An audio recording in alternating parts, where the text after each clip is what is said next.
আল্লাহর জন্য কেউ যদি কাঁদে, চোখ দিয়ে যদি এক ফোঁটা অস্ত্র বের হয়, ওই ব্যক্তির জাহান্নামের থেকে বাঁচার জন্য আল্লাহর ভয়ে কাদার এক ফোঁটা চোখের পানি যথেষ্ট। জোরে জোরে বলেন সুবহানাল্লাহ।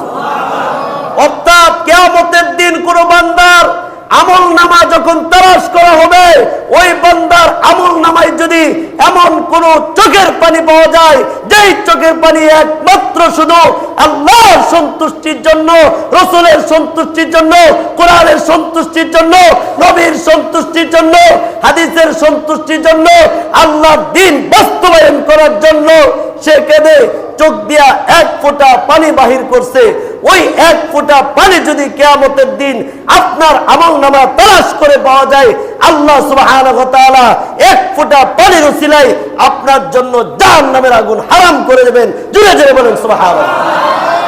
আল্লাহ তাআলা আমাদের সবাইকে বুঝার, আমল করার তৌফিক দান করুক।